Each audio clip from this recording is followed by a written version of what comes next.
Dan hingga saat ini belum ada pihak selain aparat yang berwajib ini yang diperbolehkan untuk mendekati lokasi. Bahkan mobil ambulans pun ini jika Anda lihat hanya berjarak sekitar 200 meter dari tempat saya berada sekarang dan tidak bisa mendekati ke arah sana.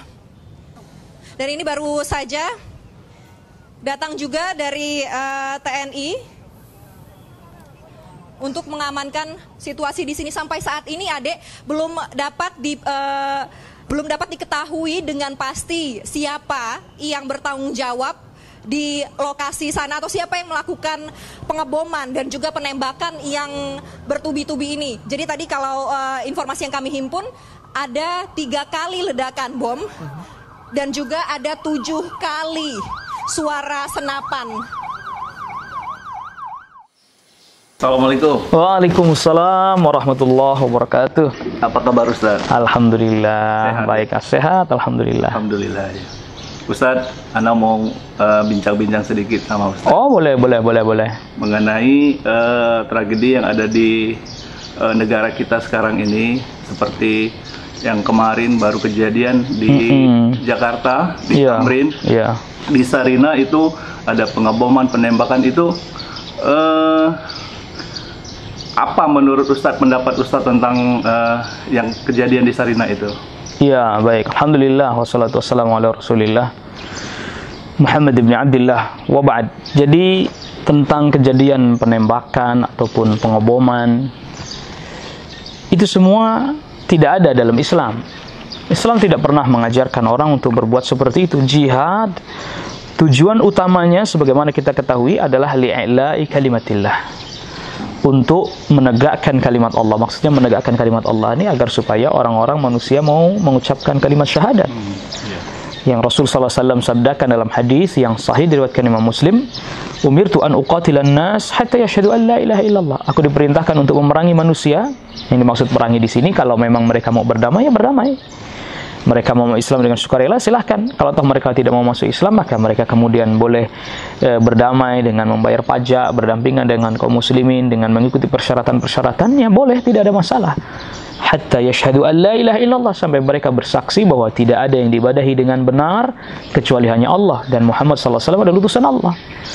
Jadi tujuannya jihad adalah agar supaya manusia mau bertauhid kepada Allah, menegakkan kalimatullah, bukan supaya malah justru membunuh, merusak. Ini tidak ada dalam Islam. Bukan itu yang dimaksud dari peperangan dalam Islam. Maka oleh karena itu, perbuatan yang semisal seperti ini kan mestinya orang diajak untuk beribadah kepada Allah. Kalau dia memang tidak mau diajak, namun dia mau berdamai, pun diperkenankan. Tapi kalau dia diajak tidak mau, lalu kemudian dia malah mau perang, ya apa boleh buat, barulah kemudian diperangi.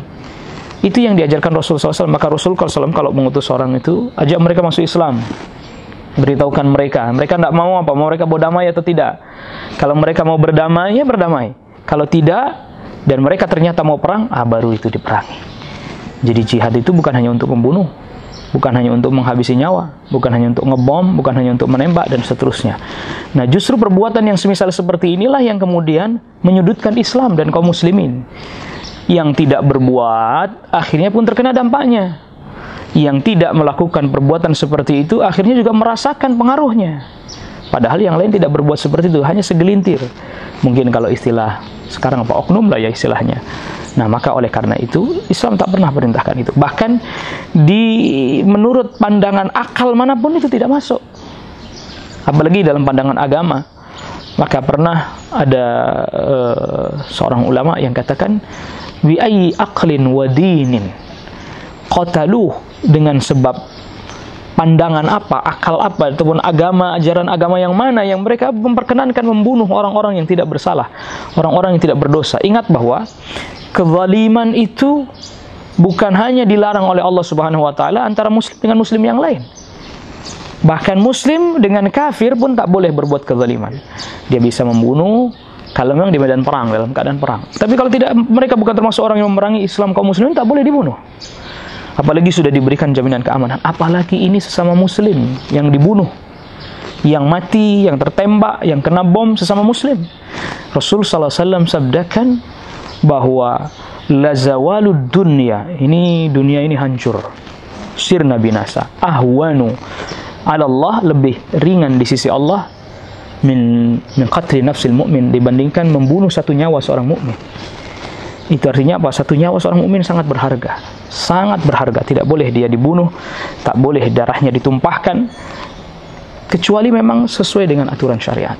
Sedangkan yang terjadi belakangan ini, ya waliyadzubillah, ini adalah merupakan perbuatan-perbuatan yang dilakukan oleh sebagian orang yang tidak mengerti betul ajaran Islam dan tuntunannya, sehingga yang terjadi adalah keburukan bagi kaum muslimin. Mudah-mudahan kita lah dijauhkan dari yang seperti itu. Mudah-mudahan kita tidak termasuk orang-orang yang berbuat semisal seperti itu. Sudah jelas nampaknya ya? Jelas Ustaz. Terima kasih Ustaz. Ya. Ya. Mungkin ini waktu sudah mepet, kita ada kajian di Masjid Imam Syafi'i. Baik. Kita harus berangkat sekarang. Baik, insyaallah. Baik, kita berangkat ya.